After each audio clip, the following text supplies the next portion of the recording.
আসসালামু আলাইকুম। শিখি একাডেমিতে তোমাদের সবাইকে স্বাগতম।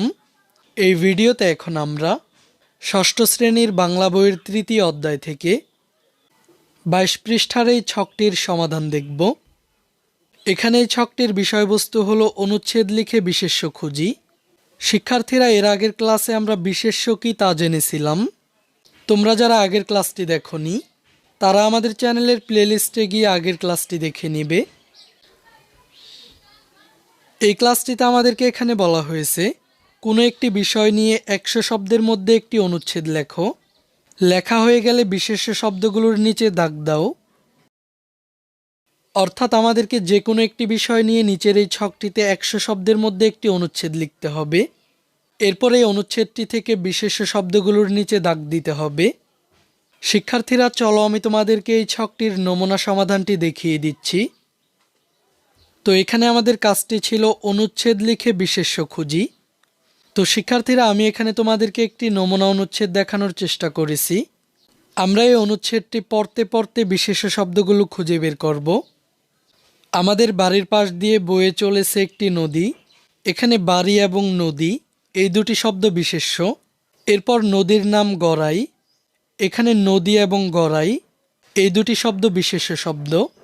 এরপর আমি প্রতিদিন স্কুল থেকে ফিরে বিকেলে নদীর ধারে বসে থাকি। এখানে প্রতিদিন, স্কুল, বিকেল, নদী এই শব্দগুলো বিশেষ্য শব্দ। নদীর ধারে একটা বটগাছ আছে। এখানে নদী এবং বটগাছ এই দুটি শব্দ বিশেষ্য শব্দ। আমি সেই বটগাছের নিচে বসে নদী দেখি। এখানে বটগাছ এবং নদী বিশেষ্য শব্দ। সেখানে বসলে অনেক কিছু দেখা যায়। নদীতে নৌকা চলে। এখানে নদী এবং নৌকা বিশেষ্য শব্দ। এরপর মাঝিরা নৌকা চালিয়ে যাত্রী পারাপার করে। এখানে মাঝি, নৌকা, যাত্রী এই শব্দগুলো বিশেষ্য শব্দ। তীরবর্তী লোকজন নদীতে গরু বাছুরের পা ধোয়ায়। এখানে লোকজন, নদী, গরু বাছুর, পা এই শব্দগুলো বিশেষ্য শব্দ। নদীর স্রোতে মাঝে মধ্যে দেখি কচুরিপানা ভেসে যায়। এখানে নদী, স্রোত, কচুরিপানা এই শব্দগুলো বিশেষ্য শব্দ।